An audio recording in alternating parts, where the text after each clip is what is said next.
Beginning.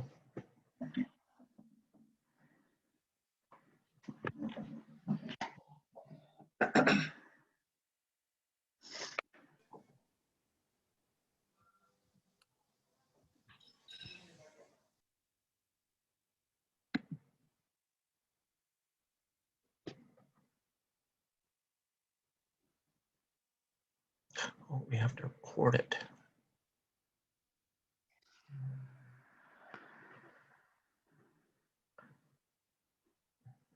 11.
Hi, everyone. We'll wait for another 30 seconds. There's 14 of you on. With me, it makes 15.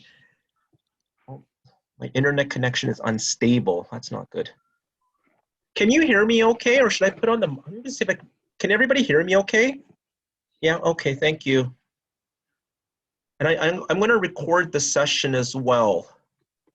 Because I know a couple of students emailed me saying that they're not able to join because of work commitments. Pause recording. It's actually, is it recording now?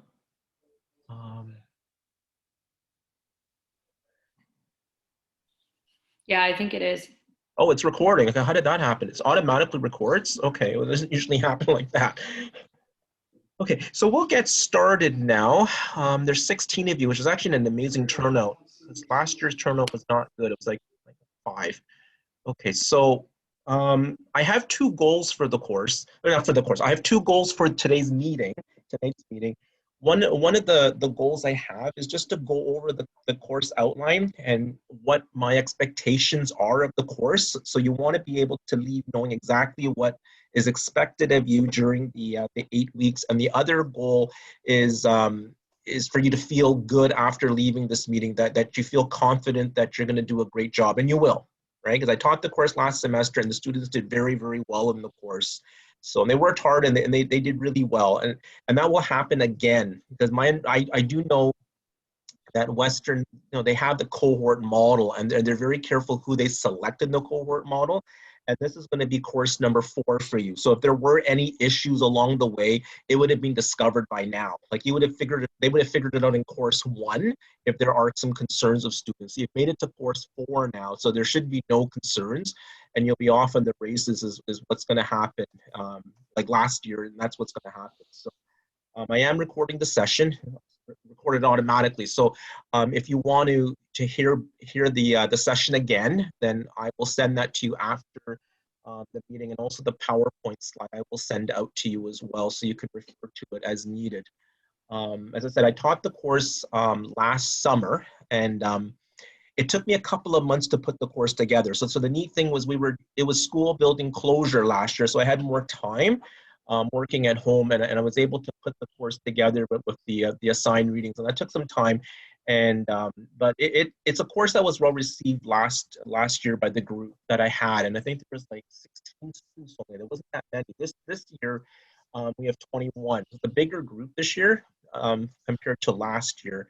And there's a lot of little assignments. And when I was putting the course together, I did read up on research was basically saying the more small assignments you give, the better the success for students. And that's what you will see that because the first 6 weeks of the course, it's a routine. It's the same thing. You read 2 articles, you submit one discussion forum post answering a probing question, you respond to 1 student, and you submit 1 article reflection. It's the same thing for 6 weeks.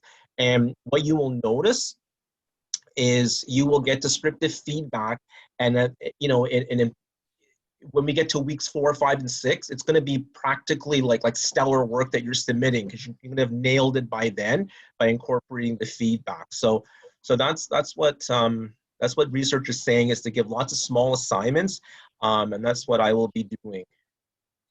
Okay, so next slide. I figure out how to push the slides. Okay, there we go. So the agenda is listed on the screen. So there's a lot of. Sorry, is there a question? Can we get everybody to mute themselves?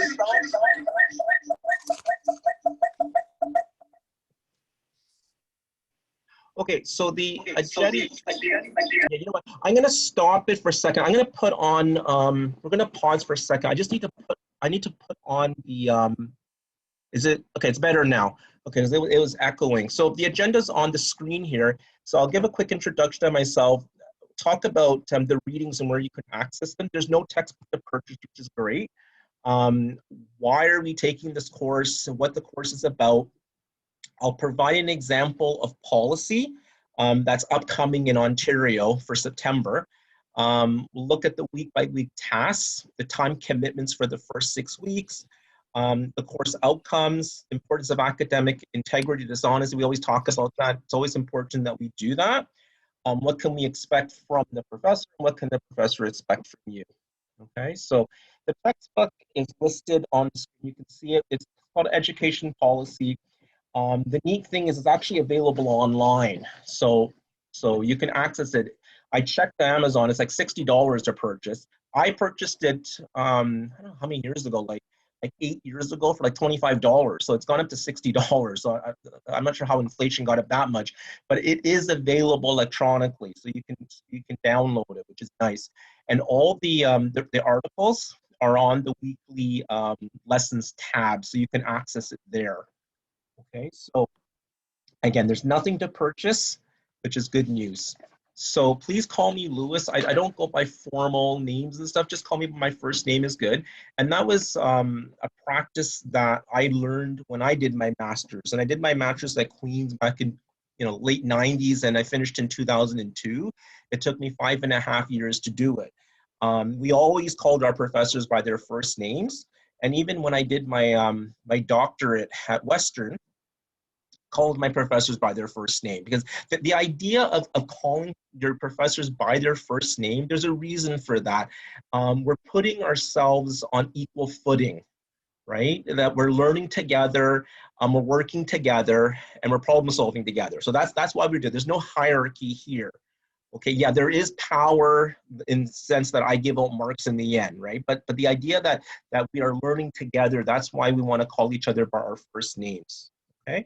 So I've been in education for 25 years. I'm currently a vice principal in the high school in a board that's just north of Toronto. About a 45-minute drive north of Toronto. It's called York Region District School Board. So I've been there for 20 years. Prior to that, I was 4 years in Belleville and 1 year in an all-girls independent school as my first year of teaching. So I completed my my EDD at Western, so very, very loyal to this university.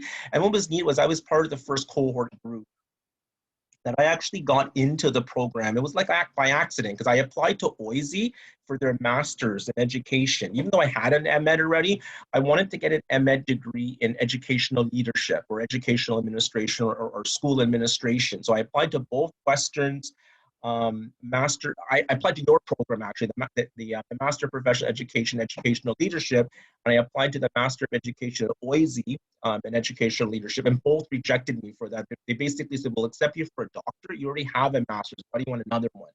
So I entered, it was part of the first cohort group. So it was a 3-year program, and there was a thesis requirement back in those days. It's not that long ago. I graduated 5 years ago.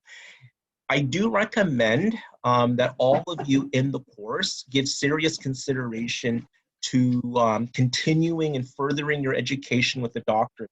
If you're enjoying the Master's of Professional Education program at Western, like you've done 3 courses, you're going to do a 4th one, and if you're enjoying the learning, then my recommendation for you is seriously consider Western's EDD degree. Queens is also going to be having an EDD degree starting next year. I don't know what's it about, but they're having one. There's also, Oise has it, University of Calgary has it, and actually the former dean and the former associate dean of graduate studies, both of them came from the University of Calgary. And they're the ones that brought in the EDD program for Western. It's a solid program, and the success rate is very, very high. So in my cohort, because it's a cohort as well, we had 19 students to start with, and 2 dropped out of the first year. So in the first semester, they dropped out for whatever reasons. So there were 17 of us in the end, and we all graduated. Right, so range from 3 to 6 years, I think. Most of us got it within 3 to 4 years. A few took a bit longer, but the neat thing is everybody graduated, and that's unusual because usually with the doctorate, it's about a 50% pass rate. But with the Western program, my cohort, everybody got through, and I really do believe it's the cohort model. And even when you're going through your master's right now in course 4, you're taking course by course with classmates that so you can feed off each other and ask each other questions and get moral support from one another. And it really, really is powerful. So please do think about the EDD program. And I'm happy to serve as a reference for anyone that does go through it. And when you do apply, I do let the associate dean know, right, that what, got this really strong applicant, give serious consideration. So they do look at that. So I did, as I said, I've taught for Western since last year in this course.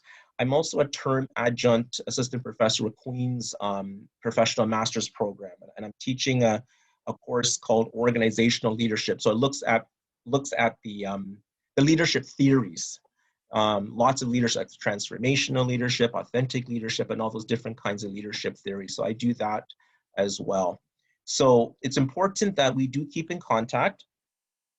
You have my email, and I've been emailing you, so hopefully you've received the emails. And also the OWL has messaging, and you can also email me that way. Please reach out to me if you have any questions or need clarification. It's very important that we keep in contact, and if you're frustrated or if you're losing motivation for whatever reasons, I do need to know so I can support you. It's very important.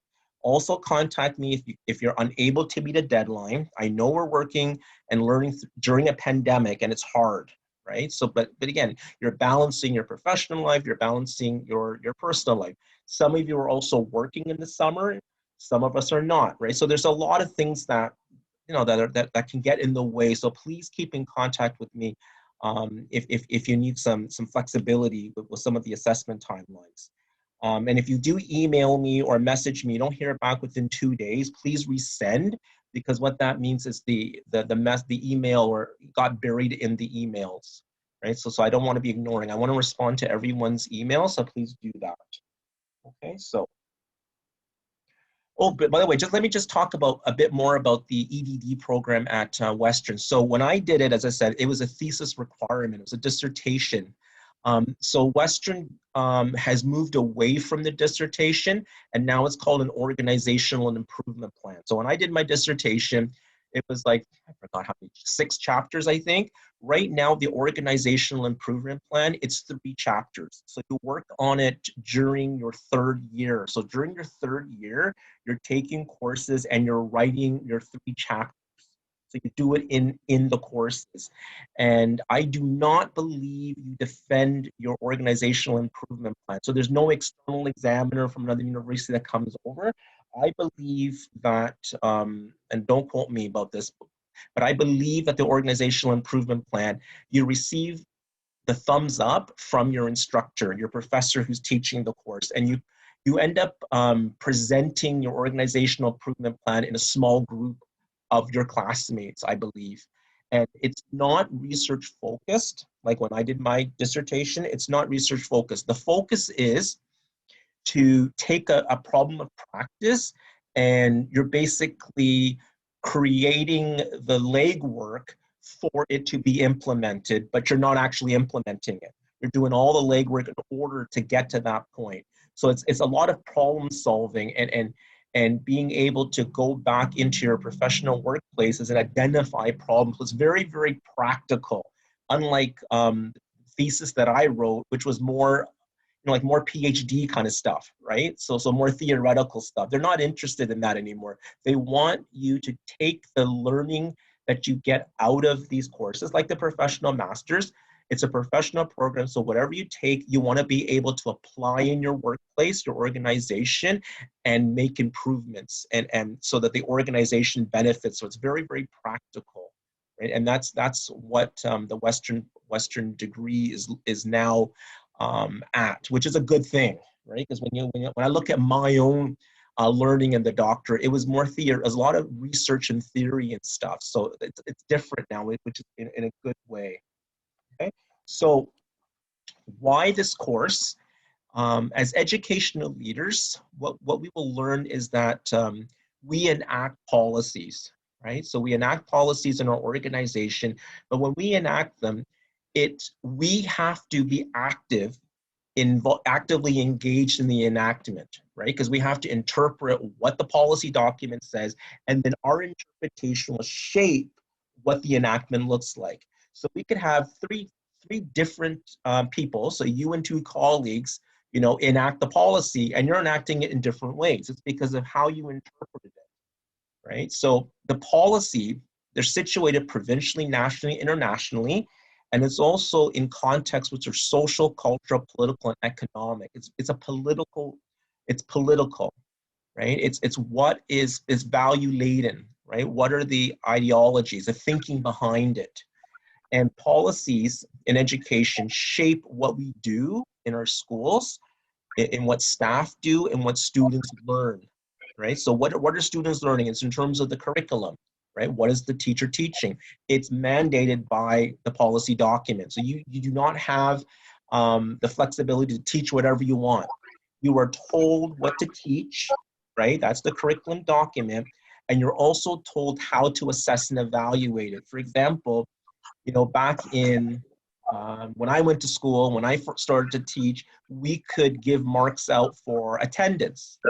We could give marks out for behavior. You can't do that now in Ontario, right? So that's because of the assessment policy that says that. There's also policies on academic dishonesty, right? There's also policies on late. So in Ontario, you can give late marks after you've done A, B, C, D, E, right? You just can't give them a 0 if they don't hand it in. That's not allowed in our assessment policies. And so we are working with following what the Ministry of Education is saying, right? So policies, basically, they're actions taken by the government. It's what they choose to focus and prioritize, right? What they develop, and it's developed by those in power. They have power to develop, and it's a political document. And what you will notice is that as you move up in an organizational hierarchy, it becomes more and more political. And also being an educational leader, it's also being political, right? You have to act politically to implement whatever you want to implement, because in order to get where you want at the finish line, right? So as educational leaders, you're in the middle, right? You're making sense of the policy yourself, right? Trying to figure out what is the rationale and the attendant outcomes, and then you're supporting your staff with enacting the policy document, right? That's your responsibility as an educational leader, is to comply. When someone says to me or to you that, you're by the book, that means that, you're following policy. And by following policy, you cannot get into trouble by following policy. It's when you do not follow policy that can get you into trouble. And the trouble it could be human rights complaint. you don't follow the policy document. Okay, so we need to understand educational policy, right? Especially the values and ideologies, the thinking behind it. So when the policy documents are developed by the government, what are their values and what is their thinking behind it, right? And we want to know that beforehand, so when the policy document is enacted, then we will have an idea of the potential response of those that are enacting the policy document. Will there be resistance? Okay, so, and who could potentially resist, and then you can be proactively involved in order to try to soften the blow there, okay?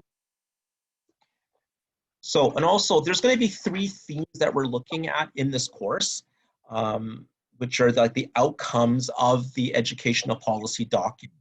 There's both intended and unintended consequences. So the intended consequences is, you can think about it as, what is the government wanting to happen, right? That's why the policy was created by the government, right? What do we want? What do they want in the end? And then the unintended consequences can be when the people in the organization enact the policy, there may be unintended consequences due to the way that they have interpreted the document, and they may have different outcomes in the end that did not mesh with what the intended outcomes of the government were, right? Because of the way that people interpret the documents. So one of the themes in the course will be human capital. That one of the outcomes would be, well, we want students to have to be successful as adults, to have the knowledge and skills to be successful as an adult, right? We want them to have personal benefit and also to benefit society as well, right? Another theme would be citizenship and social justice, looking at character education. We want to develop citizens as agents of change. And that's really more of the equity piece there, the equity lens, right, of students.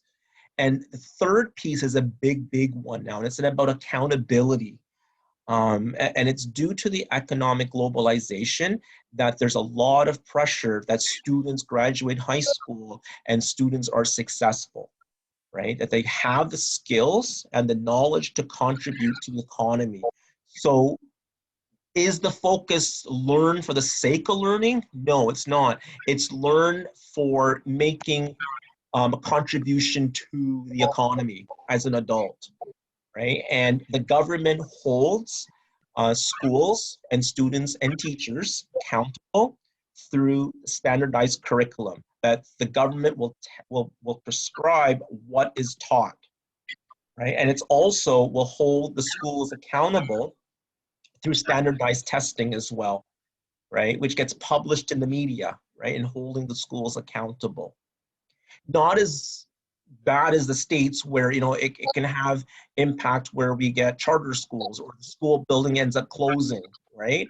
Or giving families, parents the vultures in order to pick which schools that they want to go. It's not like that in Ontario, but we do have provincial testing in Ontario, and that gets reported in the media, and then families look at the results in order to, where do they want to raise their family. Right? And also the focus on student success, as I said, accountability to student achievement, really pushing on students being successful. The focus on equity and inclusivity lens has taken, one of the articles talks about it, has taken the lens of student achievement. So we will measure how equitable and inclusive the program, the teachers and the schools are offering based on student success, right? Based on social identities, the race, gender, socioeconomic status, right? The underachievement and the achievement gap. So the really big focus with the accountability is on student achievement, right? And graduation rates. And if you have a very high student achievement rate and graduation rate, then that means that the equity piece is being addressed. Okay, so we're going to learn about the policy cycle. And right now, the policy cycle, as you can see in the diagram, I forgot to reference it. It's been at in 2017. But the policy cycle, it appears linear, right? So it's a progression. You develop, then you enact, and then you evaluate. But reality is the policy cycle is messy and complicated, that it's a political document, has lots of values, a lot of the different thinking behind it, right? Many people are involved in enacting the policy. So those of us that develop the policy are not the same as those that will enact the policy, right? And it's situated in different contexts: the social, the cultural, the political, the economic context. So it can get very messy, right? So we want to make connections to the local context, which is in Ontario. And if you're living outside of Ontario, then you can see if you can make the context to your own location.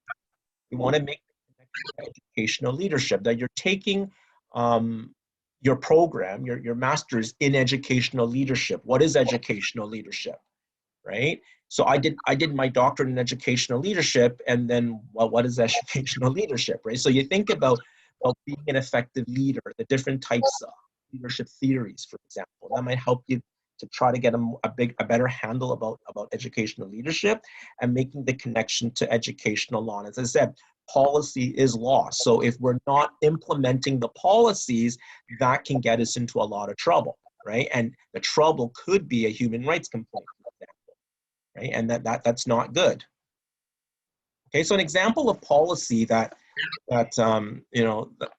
last year when I taught the course, I gave the example for the Ontario elementary mathematics curriculum that was being implemented. So I'm going to give the example right now, a more timely example for this course. In Ontario, we have de-streamed. So high school is going to be de-streamed starting in September 2021, and the government in Ontario is starting with grade 9 de-streamed mathematics. And in September 2022, then we're going to have English, French, geography, science de-streamed at grade 9, and potentially grade 10 math de-streamed as well, right? Because the background is showing that what is the purpose of having applied academic levels in high school? Like, does it really service students? So what research has found, a lot of it research is from the Toronto District School Board, is that students who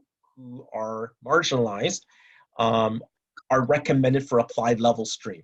So there's a big disproportionate number of Black students in the applied stream. Students identified special education in the applied stream.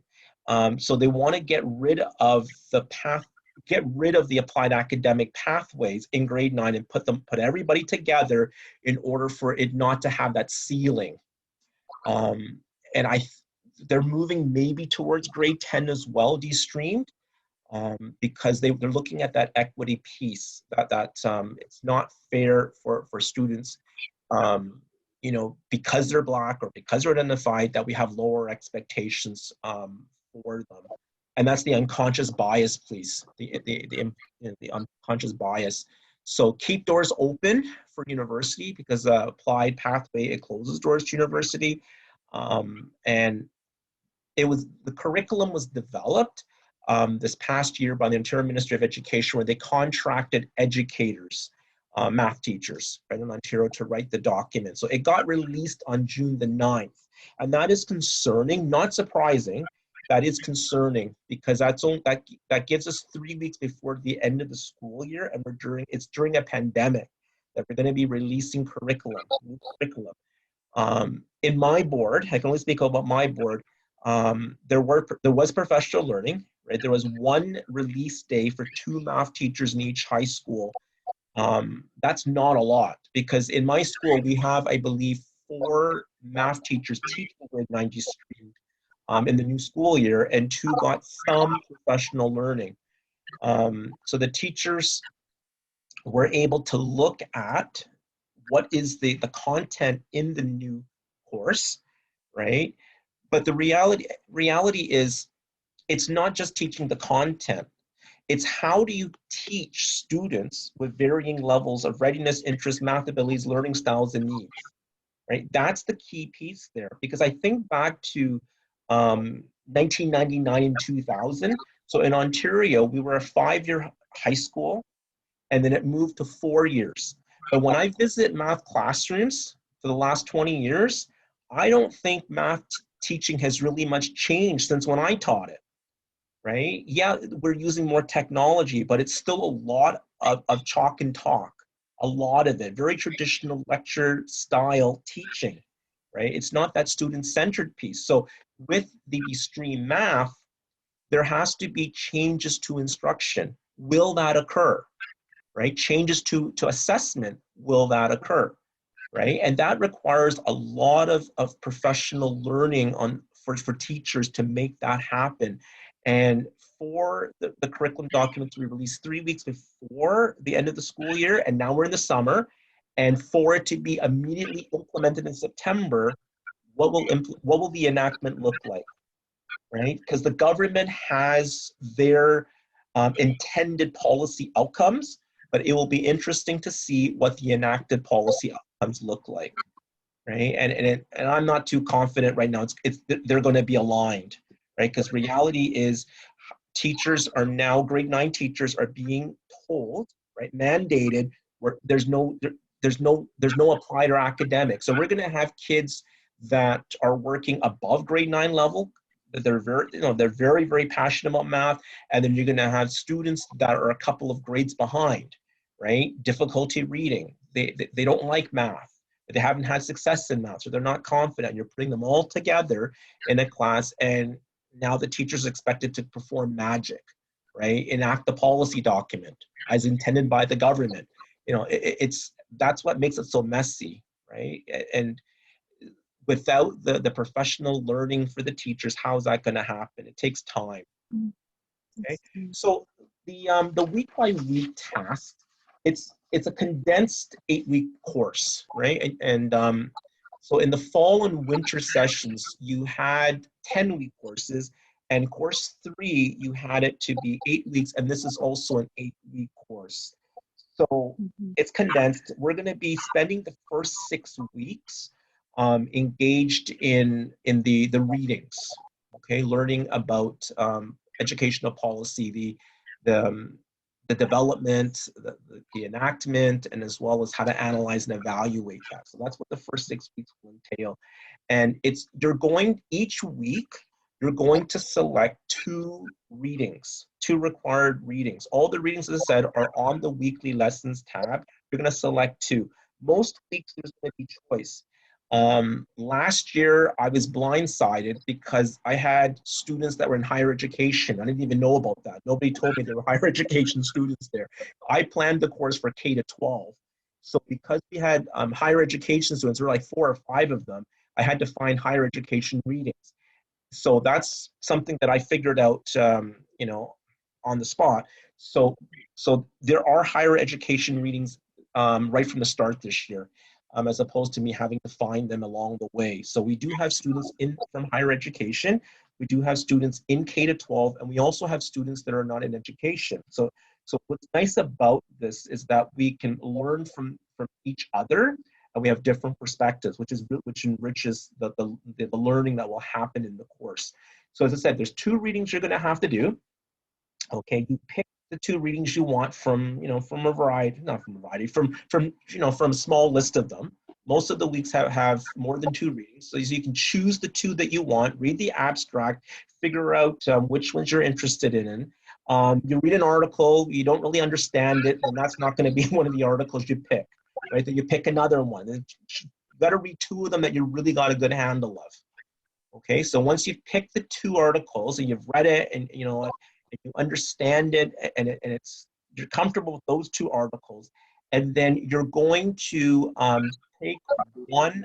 You're going to take the 2 articles and write an original post. So I'm going to provide weekly prompts for you, and I've given them all out. I've emailed them all out for you, but you're gonna look at the weekly prompt, and you're going to provide an original post, right? And the original post is going to be between 150 to 200 words. It's not a lot, right? Because the focus that I'm going to be teaching you is how to write clearly, concisely, using academic writing, right? That's what you're not going to write like 1,000 word responses. You're going to write 150 to 200 words. So every word has to count, okay? And it's going to be a quality response, and you're just giving me exactly what I want. So answer the prompt, right? And refer to both readings, connect to professional practice. That's it. Okay, so that's going to be due Friday at noon. And then you're going to have Friday afternoon, Saturday, Sunday in order to reply to one classmate. I only want you to reply to one classmate. Okay, don't reply to two. If you reply to two, I may even take marks off because you're not following instructions. Reply to one classmate and provide a one or two replies to that classmate. One reply is fine, right? It's going to be 100 and 150 words. Again, focus on academic writing, make it clear and concise, and you're going to make reference to at least one of the readings and connect to professional practice. Okay, so that's what you're going to be doing. And the other thing you're going to be doing is you're going to select one of the two required readings that you've gotten a really good grasp on, and you're going to write a weekly article reflection.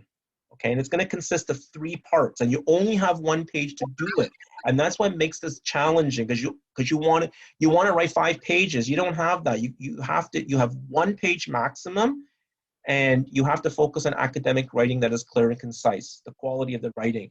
It's 3 parts. Number 1 is give me the key highlights or the key highlights of the paper and the takeaways, your takeaways. So that's the first part of it. The second part is you're going to be how can you take the required reading that you just did and apply it to professional practice and the course connections. Okay. The third part is the challenging part, and it's hard, is that you have to critique it, state the limitations, shortcomings, and what questions do you have. So when you read an article, you do not accept everything at face value. Okay, so you need to identify what are the limitations of what you just read. One of the easy ways of getting around this, and I tell this to students, what questions do you have after reading the article? And that could be for part 3, right? Because you have questions that you're lingering, like, okay, now that I've read this, I'm hanging in the air now with this question, right? So as you can focus on what kind of questions do you have. Do you agree with everything that you've read, right? And if you don't, you can talk about it. What are some of the limitations? What are some of the shortcomings, right? So just give it a critique. In part 3, you're not raving about the article. It's being critical, okay, in part 3. And that's going to be tough for us to do because we believe everything we read, right? We don't want that to happen. Okay, so that's the week-by-week task for the first 6 weeks. So again, every week for the first 6 weeks, you're going to select 2 required readings that you might even have to read more articles, right? Because you don't really understand it, or you might not be interested in it. Okay? The thing is, I picked readings that I understood as well, because some of these academic articles you read, it doesn't make any sense. I've read it like 5 times, I still don't get it. All the articles I selected, it makes sense to me. Okay, so I'm confident, I'm very confident that you will be able to find 2 articles out of the required readings that you can get a really solid grasp on. Okay, so select 2 of those articles.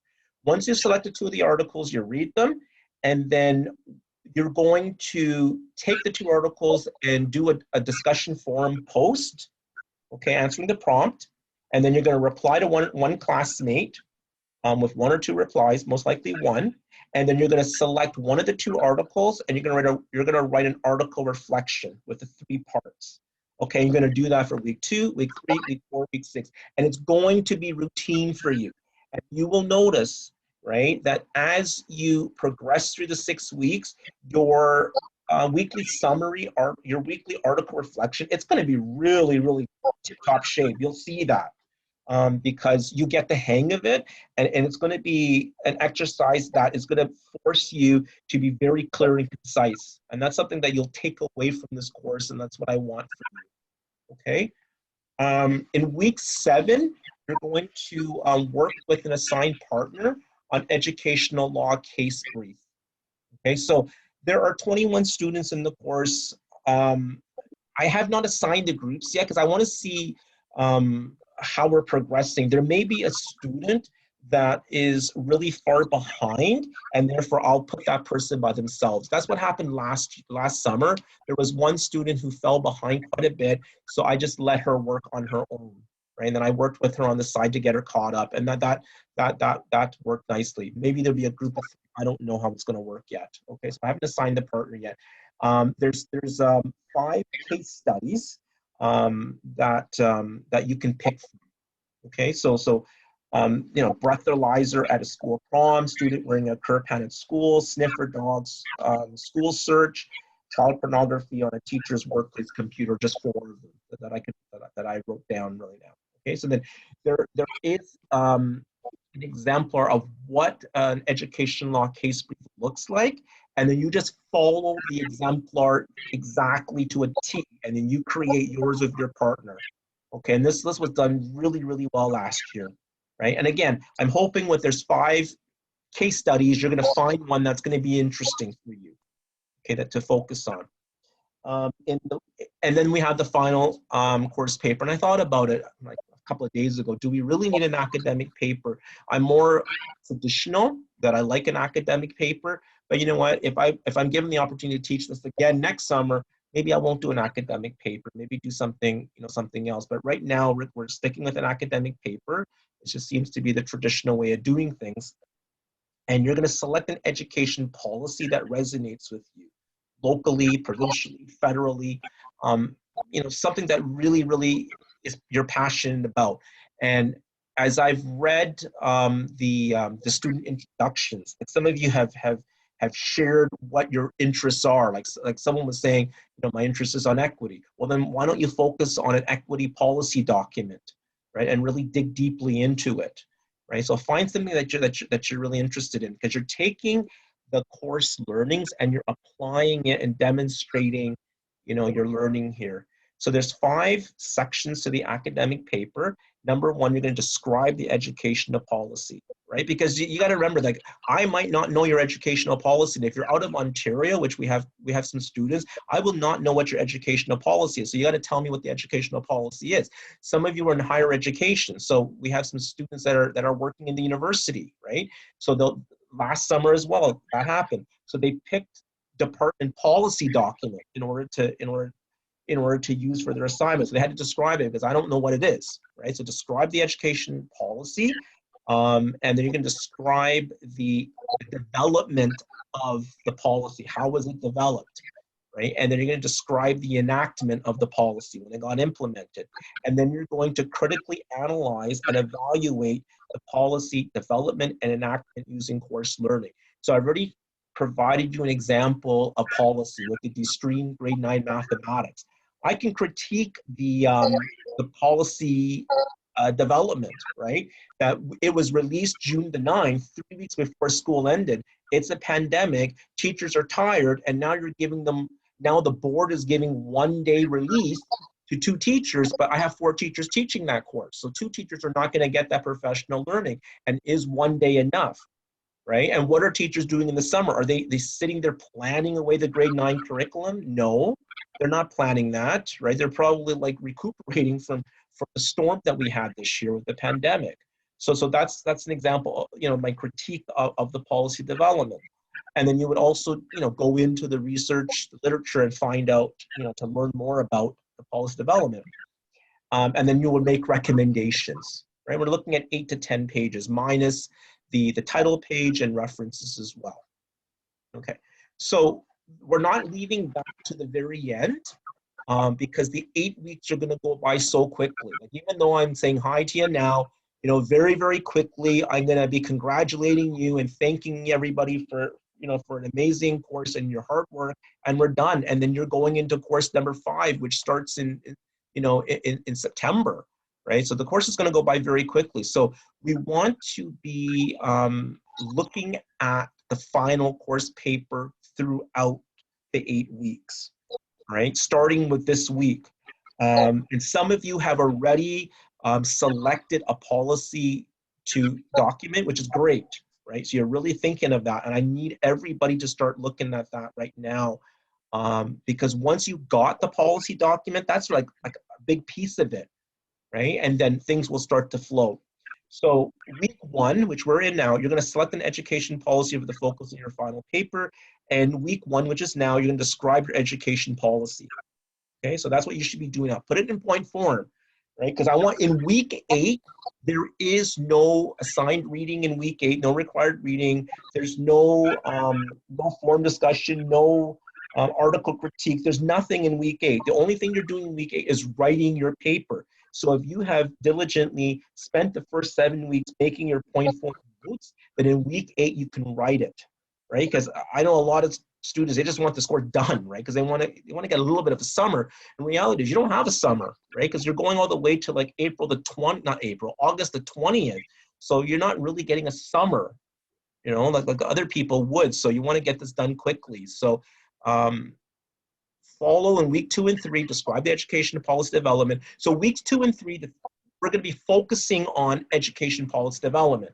So while we're focusing on it, you're going to be writing point form notes on how your policy was developed. And you might have to go on the internet and research it and find that. In weeks 4 and 5, we're going to be focusing on policy enactment in our course. So you're going to connect that to your chosen policy. And in week 6, we're going to be talking about policy analysis. You analyze policy and evaluate it. And then you're going to be writing point form notes in week 6 about your policy for your final paper. So if you do that diligently, then in week 8, you'll have an outline in point form of your entire assignment for your final paper. Then you can start writing it up. Okay, so that's the hope that we will do that. So what is the time commitment for the first 6 weeks? We're looking at spending approximately 7 hours a week. Now, when I created this course last year, I thought it was, you know what, it was like, it's not a heavy course, but it's also not a very light course. I thought it was a medium course, but when I got the course evaluations, people were saying this was a heavy, low course. So I'm hoping, I don't know. I'm asking for 7 hours a week. 3 hours to read the articles and to reflect on the 2 articles you selected. 1 hour to post your original response and discussion forum. 1 hour to create your weekly article reflection with the 3 parts. Half an hour to respond to a classmate's post, and 1 hour to work on your final course paper. So I'm looking at 7 hours a week. I think that's reasonable, but again, last year's people thought it was a heavier load than the other courses. So we'll see how it goes this year. And if you are finding it to be very heavy, please let me know, because I need to monitor. I'm looking at a 50 to 60 hour for the whole course, right? So 7 hours a week times 8 weeks is about 56 hours. So 50 to 60 hours. I think is reasonable. When we look at additional qualification courses in Ontario, they're 125 hours, right? So if we think this is a half a course, which it is, and that's about 67 hours. So I'm thinking it's okay, but I don't know. We'll play it by ear, and you'll let me know how it goes, because I don't want people to be like burnt out in the end and just overwhelmed galore. Okay. So the course outcomes are listed in the course outline, and I've also listed it here. The depth and breadth of knowledge. So you want to come away with some knowledge in the course. Right? So number 3 in your Master's of Professional Education, learning about the education policy cycle, right? Developing the knowledge of the developing, enacting, and evaluating, understanding education policy. It's situated provincially, nationally, internationally, and there's different contexts, social, cultural, political. Understand that education policy shapes schools, staff, and students, that it really does when you think of it, right? Like you're like constrained of what you can do, right? And when you start deviating from the policy, that's when you can get your wrist slapped, right, from the above. Looking at research and scholarship. So this is critically analyze assigned readings, and as I said, that's not easy to do. But it's something that we need to work on, and understand the course themes of human capital, social justice, and accountability. They both shape educational policy, because the intended consequences of what the government wants, the unintended consequences or outcomes result from the actors, the people implementing or enacting the policy, how they interpret it. Okay, application of knowledge. Understand how education, politics, and educational impact leadership decisions, and connect learning to professional practice into education. Which is really important to do in a professional master's program, that it's that you know what, you're taking the theory that you learn and you're applying it to professional practice. And that's the really big key of a traditional master's in ed versus a master professional education, right? The focus is on, on, on connecting the learning to what you're doing in your professional practice. Communication skills, being able to communicate in clear, concise, and succinct manner, using APA style accurately. Students last year did a really good job with the APA. You know, so in the course outline, I did put a little handout on APA, some of the highlights there. I'm not an expert at APA. I have a good working knowledge of it, and you know, I didn't even know that, you know, if you if you quote and it runs into 2 pages, you put PP dot. I always put P dot. I never knew that until one of the students pointed that out to me. So I'm not an expert at APA, but I have a good working knowledge of it. So but we want to make sure that we get there with the APA style, because I do know that when you do your capstone project, you know, the last course, you don't want to be spending so much time, you know, correcting the APA style, right? And then also the communication skills, that you're communicating with me regularly. So if you're struggling, you have questions, you're not meeting deadlines, you need to email me so that I can support.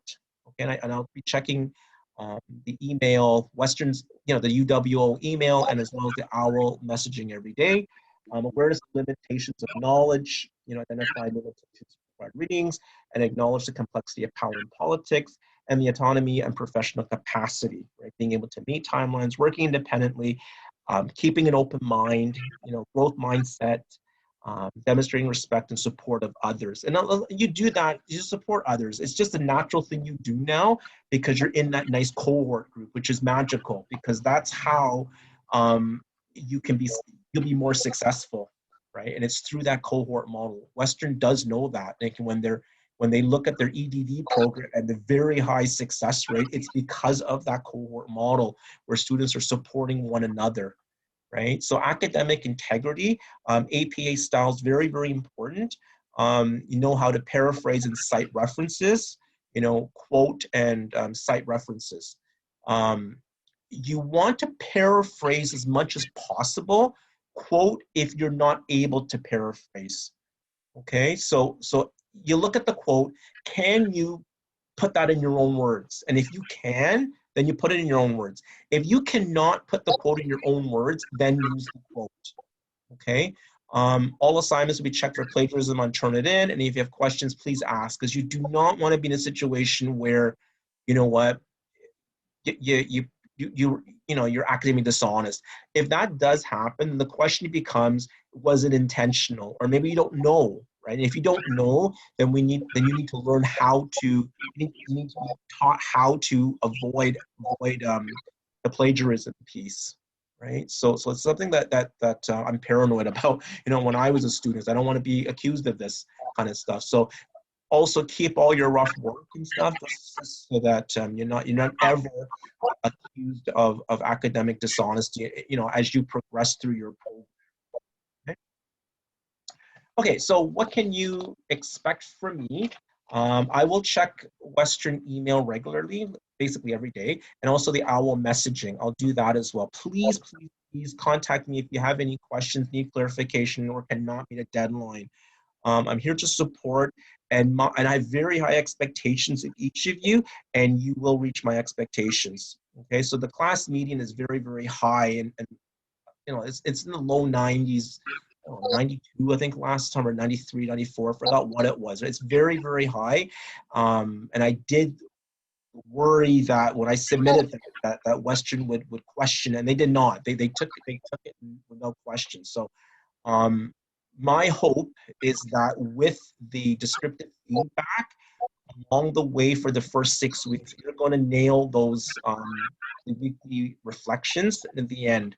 And you will develop the academic writing style, right? That's clear and concise, and through communication with me, you'll have figured out the AP style, and your final paper will be something that's going to be of high quality. The key is follow the marking schemes. Okay, so when I went through the Western EDD program, professors used to give rubrics. I never really understood the rubrics really, and they would highlight it, right? I didn't really understand it.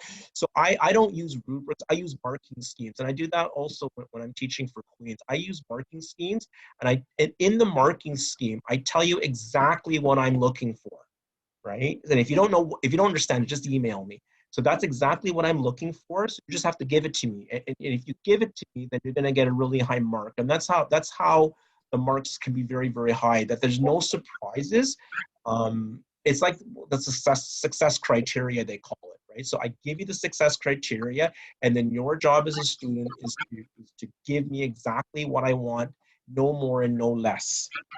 Okay, so if I ask for you to reply to one student, one classmate, don't reply to two, just reply to one. Demonstrate to me that you know how to follow the instructions, right? And that it's very, very picky, I know, but that's just what I do. So that, as I said, transparent success criteria used to evaluate assignments. And then when I read your work, I am evaluating it based on the success criteria that I give. Right? And if you do that, which I know you will, then you're going to do really, really well in the course. And students last year did very, very well in the course. And I was very, very pleased that they were basically did exactly what I wanted. Right? I'm talking about everyone in the class. Everyone in the class gave me exactly what I wanted. They had the marking scheme, they had the course outline in front of them, and when they did their assignments, they kept referring to the marking scheme. Before they submitted their work, they verified it matches the marking scheme. And because they did that, they knew they did very well with it. Right? So there were no surprises in the end. I will provide timely feedback to you and a timely evaluation to you. So I strive for 24 hours, and that's what I'm going to be doing. Okay, it's a summer course, and you need the feedback because if I don't give you timely feedback, what's the point? Because you're just going to make the same mistakes at the next assignment, right? So give it to you as fast as I can give it to you so that you can incorporate it into future work. Okay, and also I am going to be focusing on academic writing and accurate use of APA style. Students like that. How that focus is. It's an unusual focus, right? But I do that because that's what I want you to do. I want you to be able to write academically. I want you to, because that's going to help you with the capstone. And my hope really is that you will pursue that EDD at Western. It's a really, really good program, and I'm proud of it. And I promote that, right, to students that I'm with. And I'm highly committed to your success. Okay, what can I expect of you? I expect you to work hard, right? And you will. It's your fourth course, right? And you would not have survived if the first three courses if you didn't work hard. I expect you to email me with questions, concerns, if you need support or extensions. If you really, really are totally lost, then you know what, we can always have a Zoom meeting, for example. Right? Or if you're totally frustrated or you're just so overwhelmed, right, that an email is not going to work, that we can have a Zoom meeting and just problem solve to make things better. Right? I expect you to check your Western email and on a regular basis, because I will be sending stuff out. I've already sent out all the things to do. So I wanted to do that because some of you may choose, and maybe a handful, not many people, but some of you may want to work ahead. And I'm giving you that opportunity as opposed to, holding you back. We're all going to go week by week together, right? So just let you loose, because some of you, I don't know, some of you may be unavailable the last week because you have a commitment or whatever. I don't know if that's true, but if that's the case, well, then here's your opportunity to time manage so that you can meet your own timetable schedule. Okay, focus on learning as much as possible, because this is a graduate program, a graduate course. The focus is not on marks. The reality is, and you've probably seen it in graduate courses you've taken, everybody gets an A, right? Maybe not everybody, but the majority of students get an A+. Majority should get an A or A+, right? It's not undergrad, right? Where we're focusing on the marks. So if you focus on the learning, the marks will be there in the end, and the marks will be very high in the end if you focus on the learning. Okay, so that's probably what you'll see that a lot in the doctoral courses that you take. Basically, everybody gets an A or an A plus, right? And the marks are so high that he's thinking, my God, like, do I really deserve this mark, right? But reality is you do, because you focus so much on the learning, right? And again, follow the marking scheme very carefully, because that's what I'm going to be evaluating your work on. And really important, academic integrity and honesty is very important, because when you think of yourselves being in a graduate program, the professors are basically apprenticing you into the academic community, right? And it's a big no-no to be academic dishonest in the academic community. You cannot do that. Right? So that's why we're focusing on academic honesty. It's really, really important that it's your work and you cite the work, etc. Okay, so that's all. I don't know what time it is. 8:58. So let me open it up for questions. And the chat had two things in it. I also went to Queens. So someone who has not muted their mic. Oh, well, I just saw that right now. So that's unfortunate. Okay, so some people raised their hand. Okay, what am I supposed to do there? Okay, I don't know who raised their hand. Why don't you just speak if you've raised your hand? I don't know who raised their hand. Oh, maybe I can see it here. Oh, here it is. Dominic has a question, and so does Patar. Dominic, you had a question?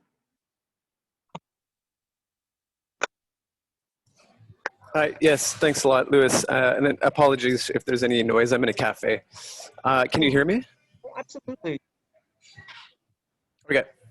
So I just had a question regarding the case brief and the partnership. I was just wondering when you were thinking of assigning. I know you mentioned you wanted to kind of see the progress of the course, but just to get a feel for that, like at what point in the course. I think the earlier the better, personally, but that was one question I had for sure.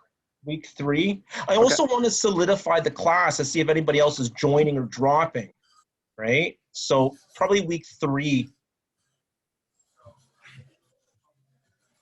Okay. Like, I don't know, like, because everybody's a cohort, like, you guys all know each other, do you not? Everybody's worked with each other, correct? Sorry, I don't mean to interject, but I was actually just going to say I can offer to be the one student that's out because I'm the student that's visiting from the Faculty of Sociology. I'm not a part of the cohort. But I want to make you also feel included. Yeah, I'm all for partner work, but I'm happy to offer to be the one just because I might, in terms of like even the verbiage that I use, I might be a little behind in that regard. Just because I didn't do the past 3 courses that everyone's done. I'm just a visiting student from another faculty, but I'm happy to work alongside you, everyone as well. Just wanted to put that out there though. Okay, all right, thanks, Karina. Did you have anything else, Dominic, or is that all the questions you have? I do have a couple other questions, but I'm not sure, like the one question that would benefit the whole group maybe is just about the policy document we have to choose for the final assignment. So I was just curious, like my context is in China and I'm in an international school. And there are some policy documents that I'm interested in that are outside of my context, but I can see by the mark scheme that I necessarily need one that's within an applicable context in which I'm a leader or a practitioner. So I was just wondering if there's any flexibility there in case I'm really interested in another policy document that's totally out of my context. You want to pick a policy document that you enact in your professional life. Like, are you a teacher? Yeah, I'm a teacher and I also do some leadership roles as well. So it's totally fine if that's the requirement. No, but the thing is, you want to pick a policy document that you are responsible for enacting, right? So for example, you know, there's lots of policy documents. So I'm just thinking, let me just take the Ontario context right now. So in my work, I could look at Safe Schools policy document, right? I could look at, let's say, parent council, policy document. I could look at assessment document. I could look at, what others? documents? Like safe schools, I said, right? What other policy documents? As a teacher, you could look at a curriculum document, assessment document. What particular document are you looking at? That's no problem. There's a number of documents. Yeah, Oh, there's basically any language, one of them is policy, fine. Like as there's a long as number it's of, a policy document, yeah, you can pick whatever you want. Just we can also communicate through email as well, right? But you want to be able to talk about how the policy document was developed, right? You want to be able to talk about the enactment of it. So hopefully you were involved in enacting the policy or implementing it, and then you want to be able to evaluate it in the end, right? But basically, it's just pick any document that you resonate with. Okay? Does that answer your question, Dominic? We can continue through email. yep, that's perfect. Okay, but again, it's open-ended. You just pick any one of them. You know, as a teacher, you could pick assessment document even, you know, whatever you want. Okay, is it Patar? It's just Peter. Oh, Peter, sorry, Peter, go ahead.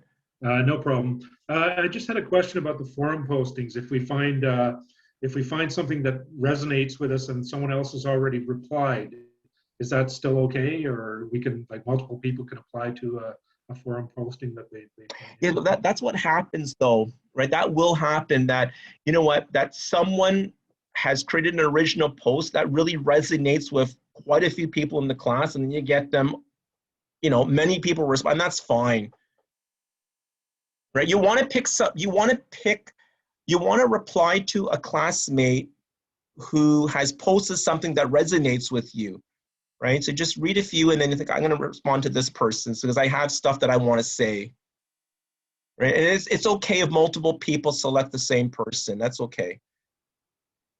Okay, thank you. All right, you're welcome. All right, Freddie? Yeah, hi. So back to the policy document, sorry. Do we have to get it approved by you? Like, do we need to send it to you so that you can approve it? Or I'm in Alaska, so I'm just coming back to Alaska after 10 or 11 years of not being here. So I'm gonna need to look at what the policies have, because things have changed. But so do we have to approve it, or as long as it's a policy, then you're happy with that? No, I don't have to approve it, but if you're unsure, then email me and we can have a discussion, right? Because you want to, because as I said, the folks last year in higher education, they picked a department policy, which was fantastic. For them, that really resonated with them, but you want to pick something that you're passionate about and digging deeper. So what are your interests, right? And then find a policy that connects with that interest. As I said, if you're really interested in equity, as I know one of the students posted that they're interested in equity in their student introduction, and my response was, then see if you can find a policy document related to equity, then you can work on that, right? But basically, your work is really bounded by policies galore, right? So you just pick one. But again, I'm not going to approve it because but if you're unsure of it, then we can chat through email one-on-one. Okay, that sounds good. Thank you. Okay, thank you.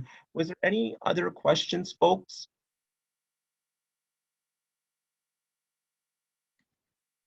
Okay, so I'm hoping, I want to make sure that I know how to pause recording. Okay, I can do that. I'm hoping that the session, it really brings, you know, some comfort knowing that, you know what, you're going to do well and you will do well, right? And also if I'm finding that you're not where I want you to be, then I'm going to work with you and support you to get you there. Okay, so it's going to be a lot of, you know, what do you call it? The assessment for learning, the formative piece, like helping you get to where you want to be, right? And that's the whole idea. It's a lot about, my role is to support, and to make you shine in the end. And that's the whole idea. And you're going to be in your capstone projects, you know, this time next year. So it's going to be pretty quick that you're going to go through the program. So I do want to make sure that you have a great experience.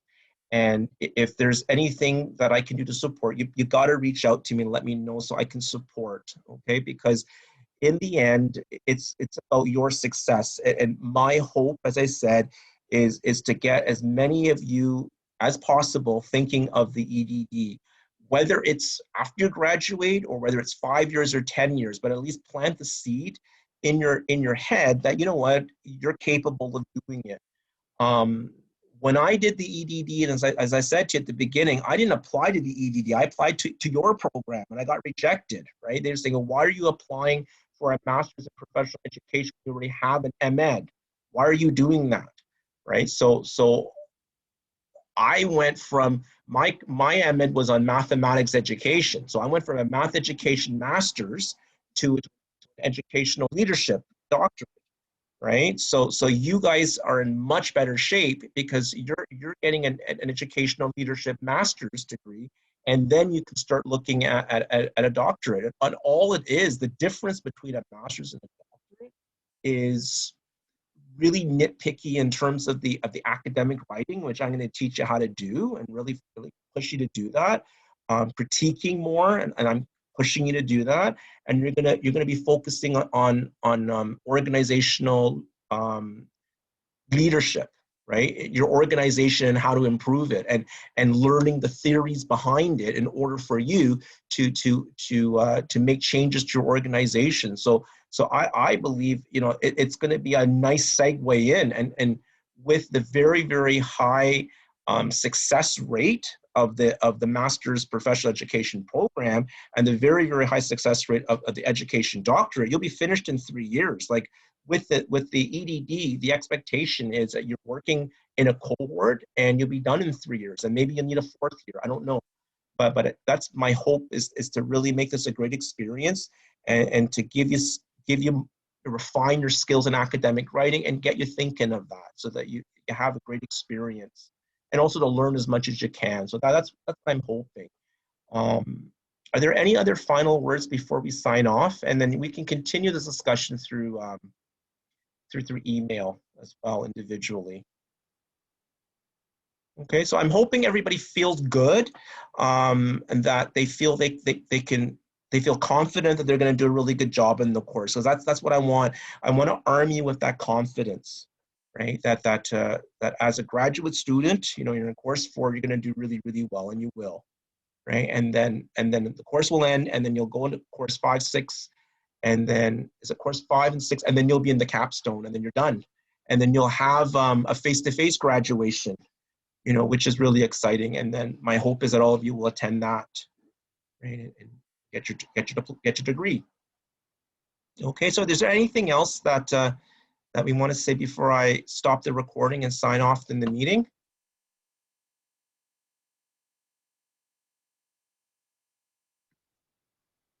Okay, so what I'm going to do is I'm going to go ahead. Yeah, if you don't mind, I will prefer to stay at the end. I want to talk to you, if you don't mind. Yeah, absolutely. I'll stay on. I'll stop the recording as well, because the whole class doesn't need to hear our conversation. Okay, I'll stop the recording there. And then what I will do is, as I said, I will send the PowerPoint, and I will send the recording to you as well. And if I can't send the recording to you, I'll post it in the OWL if it's too big of a file. Okay, and there's any concerns or questions, please reach out to me through email or the OWL, and I'm very happy to support. And you know, I'm looking forward to amazing, with 7.5 weeks left. Okay, and I'll do my very best to get you your feedback as soon as possible. Okay, everyone. So thanks so much for joining tonight, and work hard, and you're going to do very well. All right. Okay, so let me stop the recording. Thank you. No, thank you, everyone.